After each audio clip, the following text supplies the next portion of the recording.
Good morning. So, I'm a child of the 80s. I reached my double digits in my teen years within that era. Recently, I was watching a documentary on TV regarding the 80s. And as I watched it, I was surprised by how much I remembered. I also realized how much of an influence what I was watching now had on who I grew to be, who I was, and the society that provided me the foundation of my beliefs, fears, and the creation of my walls, barriers, and the masks that I hid behind. Today, I'd like to share with you why coming out was so important to me, why it was so challenging, and what coming out actually means. Using the term coming out uses language which makes the process sound much grander and easier than it definitely is. Definitely more festive than most experience. I was not a debutante coming out and being presented to society. The process should be referred to as what it is: a battle to find acceptance of oneself, being honest with who you are, what they feel, and what they need. It is overcoming the fear of rejection for something they have always been told is wrong, evil, and disgusting. Growing up, I was lucky. The topic of homosexuality did not really come up, not in the same way it did in many households. Being raised by a metaphysical minister, my mother's topics always centered around love, peace, hope, compassion, and there was never any talk of sin. It would not be until later when I did come out that I would feel the sting of family rejection. But it was not my family that caused me to fear society. I was educated on the evils of homosexuality by the likes of Dan Rather, Ted Koppel, and Peter Jennings, the anchors of the evening news. I knew I was different, and there was no question that I was different. But until I heard on the nightly news a name for my condition, I believed I was alone. My introductions to understanding what I was came via the media explosion of what was initially called the gay cancer, later identified as AIDS, and then the discovery of the HIV virus. And this is how the 80s will forever be defined for me.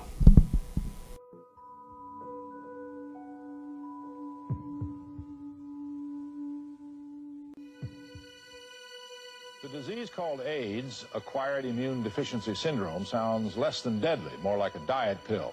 AIDS has struck only a reported 1,500 people, but it has killed almost 600 of them, and as yet no one with AIDS has been cured.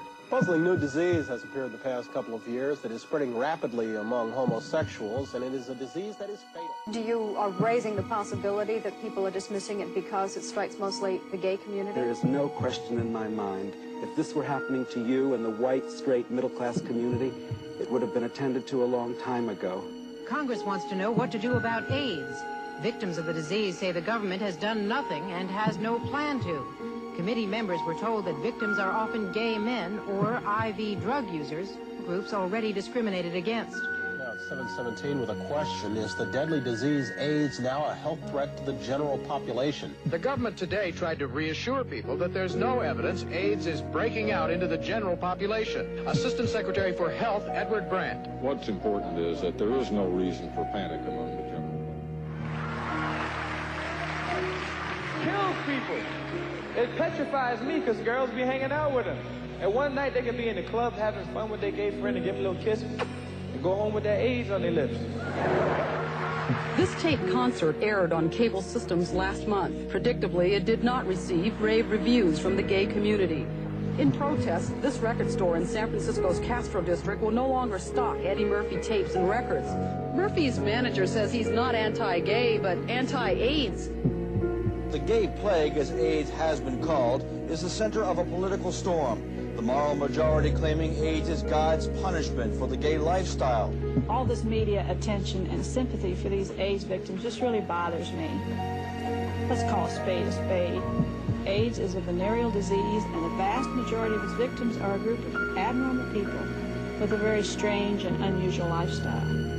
Cleveland Elizabeth Jones and Mark Ostfield are homosexual, both victims of an increase in anti-gay violence that many contend is being fueled by fear of AIDS. That's what happened to Charles Howard, a 23-year-old homosexual from Bangor, Maine. He was attacked, pushed over a bridge, and drowned. Parents were afraid 3 brothers, Ricky, Robert, and Randy Ray, all hemophiliacs, would spread the AIDS virus they got from blood products. The Rays left Arcadia after their home burned in a suspicious... I was a little boy, trying my best to grow up in a world that didn't seem to fit my feelings or beliefs of who I was. Thanks to the anchors of the evening news and shows like 60 Minutes, I learned that I was evil and immoral. Because of my immorality, I deserved to die. I deserved to live in the shadows. I was told that I was not worthy enough to serve my country. As a military child, I had dreamed of being a naval pilot. Ed Bradley ended that dream after a story he did on gay soldiers being dishonorably discharged. President Reagan said at the time that one only had to look at the lack of morality of those being infected. And I remember North Carolina Senator Jesse Helms saying the way to cure AIDS was to kill the gays. I had not actually acted on who I was yet I believed I was everything they said I was. The taunting and the schoolyard bullying existed, but it was nothing compared to what I heard by way of our politicians and talking heads. When I made the choice to come out, which is the only part of being gay that is a choice, I knew I would be facing a hostile world, one where I might never be accepted. Coming out was an act of faith, not belief in a higher power, because I had little. It was certainty in myself that I would survive, knowing that I could only live if I was honest and open with myself, and in the process, honest and open with those around me. I have only truly come out to 2 people in my life, my mother and myself. The rest of the process was just people getting to know me and coming to the realization on their own. I have known discrimination in my life. I have been passed over for jobs and positions that I was completely qualified for over someone less qualified and straight. I have suffered the embarrassment of walking into the men's restroom at work, only to have everyone flee the moment I walked in, as if what I was could be contagious or that I was somehow a predator.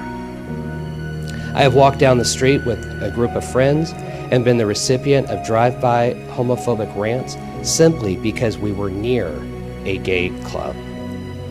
I have been refused service in restaurants, blatantly ignored until I decided to leave. Now, to bring this back to the series I was watching on the 80s, the reason that this was eye-opening for me was because I realized I had been molded by what I was told about myself. Not from the people who knew me, not by my family, rather by complete strangers I would never know and who would never know me. These ideas and beliefs were planted, and the harvest that was reaped was fear, doubt, and mistrust of everyone, including myself. I learned what it meant to be a gay man and how to live a gay life from the nightly news. 30 years later, due to the explosion of social media and the internet, not much has changed. Today, somewhere in Mississippi, in Ohio, somewhere in North Carolina, and even here in California, young boys and girls are learning how dangerous they are, how immoral and sinful their lives are because they are different, because they are gay. The constant stream of information from TV, radio, and social media provides both hope and despair, confirmation and confusion. It is an emotional, physical, and spiritual tug of war. A constant fear of being outed, fear of rejection by friends and family. Regardless of how accepting the people in our lives say they are, it is not till they are tested that one truly knows. I have seen it and I have experienced it.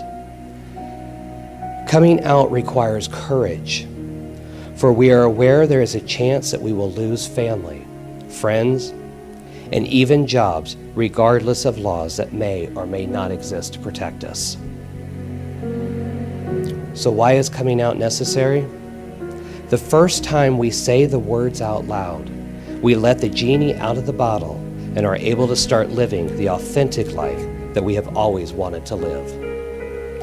Coming out does not remove the fear. It does not magically solve all our problems. It does, however, begin the process of truly knowing and accepting ourselves. As our social circles grow, more people understand that love is love, regardless of gender, race, political association, or spiritual belief. As long as we hide and blend, the less of an authentic life we are able to express.